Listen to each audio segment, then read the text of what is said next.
Sakit talaga yung ulo mo mga B. Merong mga disrespectful na mga customer. Kahit na mahaba yung PC mo mga B, hindi mo talaga may iwasan na magalit. Hello mga B. Ako nga pala si Komi, ang nagtitimping florista dito sa Saudi Arabia. Ano naman yan? Ito na nga mga B. Medyo uminit nga yung ulo ko dito mga B. Kasi nga mga B, yung customer, kala mo kung sino. Merong ganun talaga mga customer. Hindi mo talaga mabawalan. Alam mo ba na 3 beses ako nagpabalik-balik dyan mga B. Kainit-init sa labas. Ayaw ba naman bumaba nung customer sa may sasakyan niya? Yan na naman, nagagalit ka na naman. Ewan ko ba mga B, nakakabuisit. Noong una pinuntahan ko, sabi ko walang gantong bulaklak. Di pa rin bumaba. Okay lang sana kung may ginagawa. Kaya lang mga B, minsan kasi may mga customer na nananadya na lang talaga. Kaya dapat talaga mga B, hahabaan mo talaga yung PC mo. Pero kahit buinisit ako ng customer na ito, kailangan natin pagandahin itong ating design. So, ginawa ko nga nayaan ko siya dun sa may sasakyan niya. Tag-focus na lang ako dito sa arrangement na ginagawa ko. Tapos bigla siyang papasok na. Sasabi-sabi dun sa kasama ko na, bakit daw ang sungit-sungit ko? Paano hindi mo yan susungitan? 3 beses mo akong pinabalik-balik sa labas. Naku, talaga mga B talaga. Pag ganyan mga B, di ko na talaga kinakusap. Kasi talaga magiging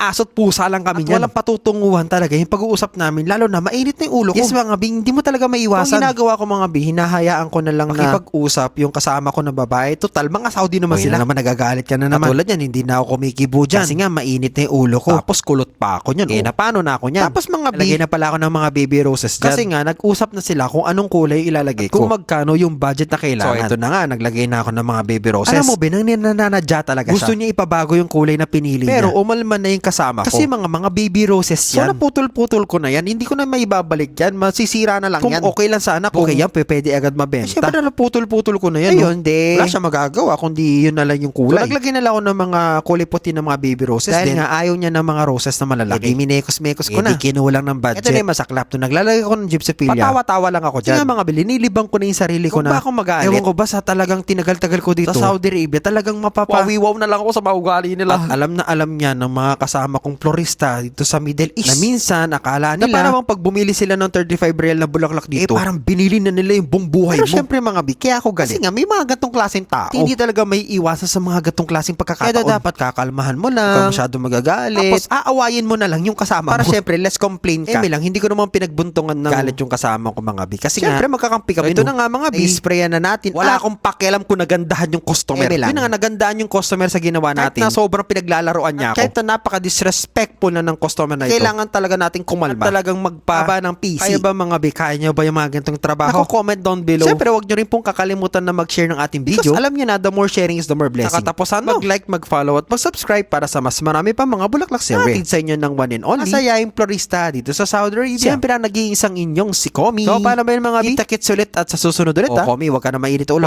Chup-chup!